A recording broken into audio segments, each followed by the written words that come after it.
بسم اللہ الرحمن الرحیم الحمدللہ رب العالمین والصلاة والسلام علی رسولہ النبی الکریم وعلی آلہ واصحابہ اجمعین۔ ناظرین و سامعین، السلام علیکم ورحمۃ اللہ وبرکاتہ۔ ناظرین، ماہ سفر آتا ہے نا تو ہم بڑے پریشان ہو جاتے ہیں، کہتے ہیں اس میں شادی نہ کرنا، اس میں کوئی کاروبار نہ کرنا، اس میں نکاح نہ کرنا، اس میں سفر نہ کرنا۔ کیوں؟ یہ نحوست والا مہینہ ہے، یہ ہمارے توہمات ہیں۔ جیسے کالی بلی آگے سے گزر جائے ہم ایک منٹ دم پریشان ہو جاتے، رک جاتے۔ اور بھی کئی چیزیں ہیں۔ رسول اللہ صلی اللہ علیہ وسلم کے فرمان کے مطابق کوئی مہینہ، کوئی دن، کوئی لمحہ نحوست والا نہیں ہے۔ ناظرین، اگر میں اپنے حالات کے تناظر میں موجودہ انسانی جو صورتحال ہے اور ہمارے وطن کی جو صورتحال ہے اس کے تناظر میں دیکھوں تو کیا یہ نحوست نہیں ہے کہ میں کسی کی زمین پہ قبضہ کر لوں؟ کیا یہ نحوست نہیں ہے کہ میں ناجائز منافع خوری کروں؟ کیا یہ نحوست نہیں ہے کہ میں ذخیرہ اندوزی کر لوں؟ کیا یہ نحوست نہیں ہے کہ میرے وطن کے 70% لوگ، میرا وطن پانی میں ڈوب رہا ہو اور میں ٹینٹ مہنگے کر دوں؟ کیا یہ نحوست نہیں ہے کہ میں جو چیزیں اس وقت چاول سے لے کر، گندم سے لے کر، پیاز تک موجود ہیں میرے پاس اور پچھلی فصل کی ہیں، میں 300 روپیہ جو ہے اس پر بڑھا دوں؟ میرا پڑوسی بھوکا ہو اور میں پیٹ بھر کے سو جاؤں، یہ نحوست نہیں ہے؟ میرا ملازم جو ہے وہ بیچارہ سسک رہا ہو اور میں آرام سے اپنے بچوں کے ساتھ عیش و عشرت سے رہ رہا ہوں، یہ نحوست نہیں ہے؟ میرا بھائی جو ہے وہ محتاج ہو اور مجھے اللہ نے فراوانی دی ہو، میں اس کا خیال نہ کروں، یہ نحوست نہیں ہے؟ ناظرین، کہ میرے وطن کے اندر جو اسلام پہ بنا، لا الہ الا اللہ محمد الرسول اللہ پہ بنا، میں اس کے اندر کام کروں۔ میں سرکاری ملازم ہوں، میں گورنمنٹ سے تنخواہ لوں، 8 گھنٹے کی تنخواہ لوں، پرائیویٹ کی بھی بات ہے، اور میں کام 4 گھنٹے کروں، یہ نحوست نہیں ہے؟ اصل نحوستیں تو یہ ہیں کہ ہم ایک دوسرے کا خیال رکھنے کی بجائے ایک دوسرے پر بوجھ بن جائیں۔ ماں پکارتی رہے بیٹا بات نہ سنے، باپ پکارتا رہے بیٹا دوائی لا کر نہ دے۔ میرے وطن کے کتنے فیصد بچے ہیں جو تعلیم سے محروم ہیں، میں اس کی طرف توجہ نہ دوں؟ کتنے فیصد ہاسپٹل ہیں جہاں دوائیوں کی ضرورت ہے اور میں ان کی طرف متوجہ ہونے کی بجائے اپنی آسائش و آرام کو دیکھوں؟ اصل نحوست تو یہ ہے کہ انسان کا خیال نہ کرے۔ اصل نحوست تو یہ ہے کہ انسان اپنا تعلق اپنے رب سے توڑ کے لوگوں کے دروازوں پہ دھکے کھاتا پھر۔ بیٹی پیدا ہو جائے تو میں رونا شروع ہو جاؤں، بیٹا پیدا ہو تو میں تقریبات کروں، حالانکہ بیٹی اور بیٹا دونوں دینے والا اللہ ہے، اور بیٹی تو بشارت ہے، خوشخبری ہے، لیکن آپ کو علم ہے کہ کیا ہوتا ہے بیٹے اور بیٹی کی پیدائش پر؟ ناظرین، یہ چیزیں ختم کرنے کی ضرورت ہے، اس چیز کی طرف توجہ دینے کی ضرورت ہے جو ہم نہیں دیتے ہیں، جس کی طرف ہم متوجہ نہیں ہوتے ہیں۔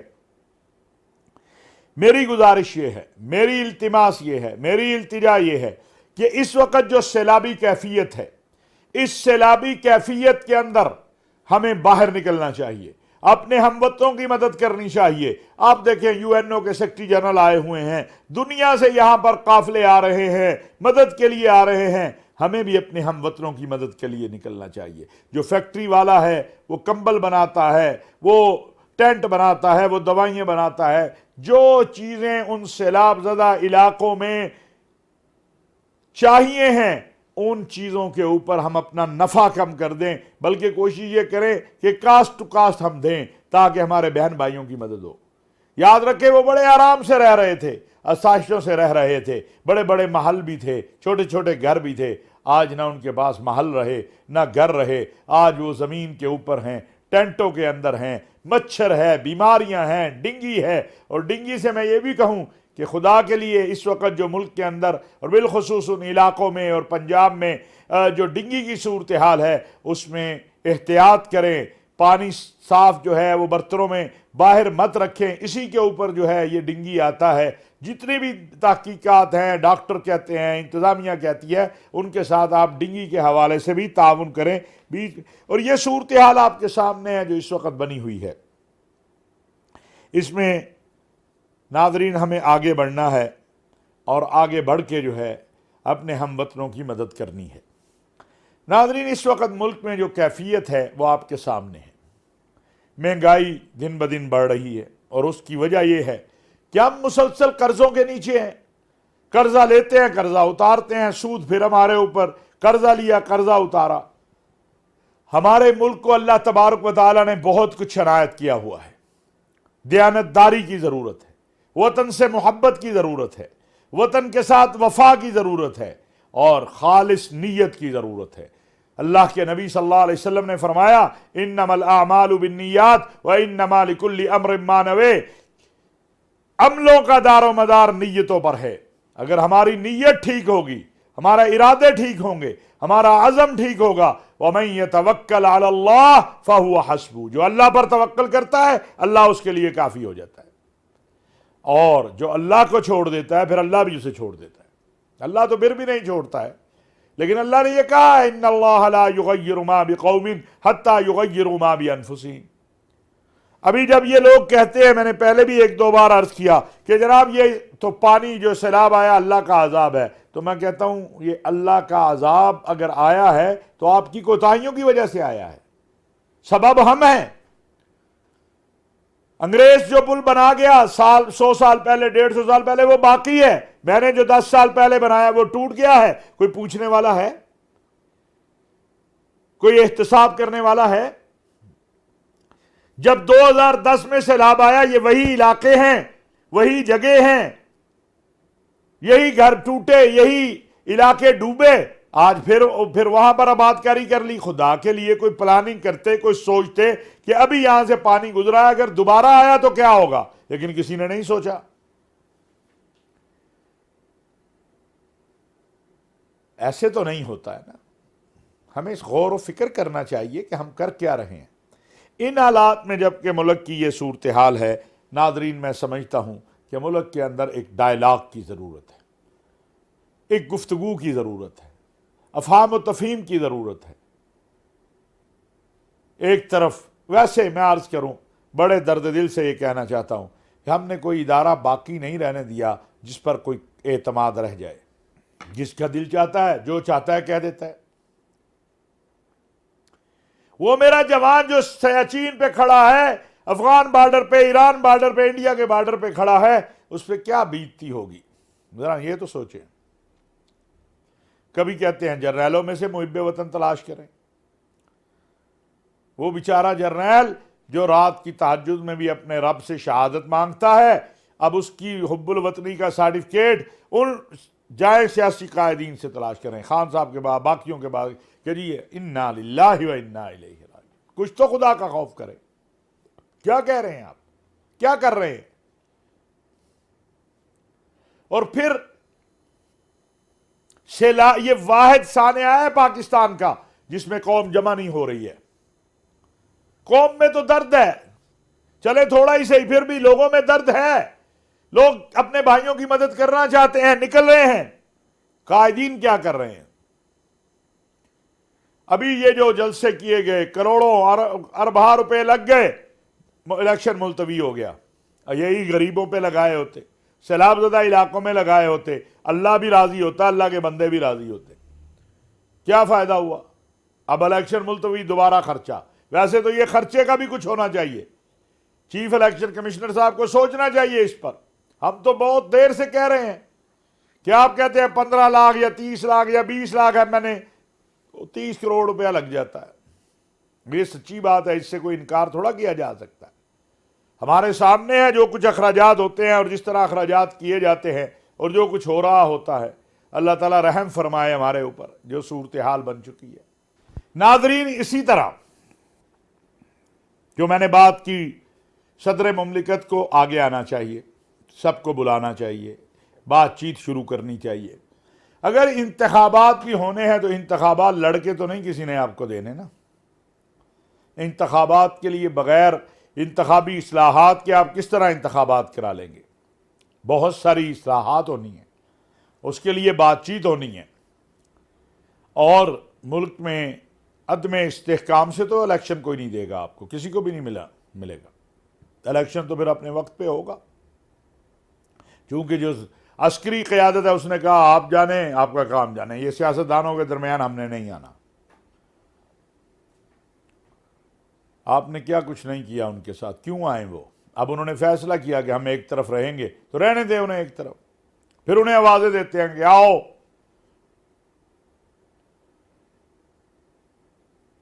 وہ نیوٹرل ہیں، آج میں ایک بات کہنا چاہتا ہوں، وہ نیوٹرل ہیں آپ کی سیاسی لڑائی میں، وہ نیوٹرل ہیں آپ کی ایک دوسرے کے ساتھ دھینگا مشتی میں، وہ نیوٹرل ہیں آپ کی ایک دوسرے کو گالیاں دینے میں، لیکن وہ اپنی قوم کے لیے نیوٹرل نہیں ہیں، وہ اپنی قوم کے ساتھ کھڑے ہیں۔ اور یہ سیلاب میں انہوں نے بتایا ہے، خود سپہ سالار ایک ایک شہر جا رہے ہیں پورا۔ میں بار بار بلوچستان کا اس لیے ذکر کرتا ہوں کہ مجھے وہاں آج تک بھی کوئی نظر نہیں آیا۔ آپ وزیر اعلیٰ صاحب نظر آ رہے ہیں، لیکن وہ وڈیرے، وہ نواب، وہ سردار، وہ باہر بیٹھے ہوئے جو فوج پہ ہمیشہ تنقید کرتے تھے، وہ کدھر ہیں؟ پورا بلوچستان ڈوب گیا۔ کون ہے ان کے ساتھ، بلوچوں کے ساتھ اس وقت؟ کون ان غریبوں کے ساتھ کھڑا ہے؟ وہ پاکستان کی فوج کھڑی ہے، پاکستان کا فوجی کھڑا ہے۔ تو وہ اپنی قوم کے مفاد میں قوم کے ساتھ کھڑے ہیں، اپنے وطن کے ساتھ کھڑے ہیں۔ خدا نخواستہ کچھ وطن کو ہونے لگے گا، وہ نیوٹرل نہیں ہیں، وہ وطن کے محافظ ہیں، وطن کے ساتھ ہیں۔ جدھر وطن ہے ادھر وہ ہے، جدھر وہ ہے وہ وطن کے ساتھ کھڑے ہیں اپنے۔ آپ کی سیاست میں وہ علیحدہ ہو گئے ہیں، آپ سب کا مطالبہ یہ تھا، اب وہ علیحدہ ہوئے ہیں، اب چیخ رہے ہیں کہ جی آئیں۔ اب کسی نے آ کے آپ کو، کم از کم جنرل باجوہ نے جو پالیسی بنا دی ہے، اور اس کو ساری یاد رکھیے، جو سپہ سالار ہے، جو آرمی چیف ہوتا ہے، وہ ساری قوم کی آواز ہوتا ہے، وہ ساری فوج کی آواز ہوتا ہے، اس کے پیچھے پوری فوج اور پوری قوم کھڑی ہوتی ہے۔ اور یہ میں بار بار کہہ رہا ہوں، اگر کسی کو گمان ہے تو وہ چیک کر لے کہ پاکستان کی سب سے زیادہ پاکستان میں جو پاپولر ہے وہ پاکستان کی فوج ہے۔ یہ میں ایسے نہیں کہتا، دلیل کے ساتھ کہتا ہوں، شواہد کے ساتھ کہتا ہوں۔ اس کی بنیاد ہے، کیونکہ جب بھی قوم پہ مشکل آتی ہے تو قوم کے ساتھ جا کے فوج کھڑی ہوتی ہے۔ ناظرین، امام کعبہ نے خطبہ جمعہ میں ایک بات کہی ہے، میں چاہتا ہوں ہم بھی اس طرف توجہ دیں۔ یہ جو سوشل میڈیا آج کا دور ہے نا، یہ جدید، اس میں خیر بھی بہت ساری ہے، بالکل نہیں کہا جا سکتا کہ اس میں سارا ہی شر ہے، لیکن شر بھی ہے، اور وہ موقوف ہے اس کے استعمال پر کہ میں اس کا استعمال کیسا کر رہا ہوں۔ اگر میں اس کا استعمال اچھا کر رہا ہوں تو یہ اچھا ہے، اگر غلط کر رہا ہوں تو غلط ہے۔ میں نے پہلے بھی آپ کو بتایا، آج پھر بتانا چاہتا ہوں کہ ایک منصوبہ ہے، سازش ہے، کیا ہے واللہ عالم، لیکن ہمارے اداروں نے ایسے لوگوں کو گرفتار کیا ہے جن کی تعداد کو 25-26 کے قریب ہے، جو سوشل میڈیا پر شکار ہوئے آہستہ آہستہ اور پھر ملوث ہو گئے ایسے کاموں میں جو توہین مقدسات ہیں۔ لہذا خود بھی بچیے اور اپنے بچوں کو بھی بچائیے، احتیاط کیجیے۔ ممکن ہے ہمارا دشمن جو ہے وہ یہ چاہتا ہو کہ کسی طریقے سے پاکستان کے اندر اس طرح بحران پیدا کیا جائے، پاکستان کے اندر بے چینی پیدا کی جائے، کیونکہ مسلمانان پاکستان اپنے آقا و مولا سید الانبیاء حضرت محمد مصطفیٰ صلی اللہ علیہ وسلم، ان کے اصحاب اور ان کے اہل بیت، ان کی ازواج مطہرات اور ان کی بنات، ان کے حوالے سے کوئی توہین برداشت نہیں کر سکتا۔ پھر ناظرین، عجیب بات یہ ہے کہ یہ ایک بار پھر ملک میں کچھ عناصر نے یہ بحث شروع کرنے کی کوشش کی ہے کہ توہین ناموس رسالت کے قانون میں کوئی ترمیم لائی جائے۔ میں حکومت پاکستان بلکہ ریاست پاکستان کی طرف سے یہ بات آپ سے کہنا چاہتا ہوں کہ ایسی نہ کوئی سازش، نہ کوئی بات ہو رہی ہے، نہ کوئی ایسی بات ہو سکتی ہے۔ اس طرح کی سازشیں کرنے والے صرف ملک میں عدم اطمینان لانا چاہتے ہیں، ملک کے اندر بحران پیدا کرنا چاہتے ہیں۔ افواہوں پر مت جائیں، حقائق کی دنیا میں رہیں، اور حقیقت یہ ہے کہ پاکستان میں رہنے والے مسلمان خود ان قوانین کے محافظ ہیں، جو آئین کی اسلامی دفعات ہوں، عقیدہ ختم نبوت کے حوالے سے ہوں، یا توہین ناموس رسالت اور توہین مذہب کا قانون ہے۔ ناظرین، ان حالات میں، ان واقعات میں ہمیں بہت سوچ سمجھ کر آگے بڑھنا ہے اور بہت سارے اقدامات کرنے۔ ناظرین، ایک بہت بڑے بزرگ ہمارے اور پاکستان میں جو جدید اور دینی تعلیم ہے اس کے حوالے سے بھی ایک بڑا نام، جنہوں نے پاکستان کی تاریخ میں اگر دیکھا جائے تو مدرسہ اور جدید تعلیم اس کی طرف توجہ دی، وہ وہاڑی کے جامعہ خالد بن ولید کے مولانا ظفر قاسم صاحب تھے۔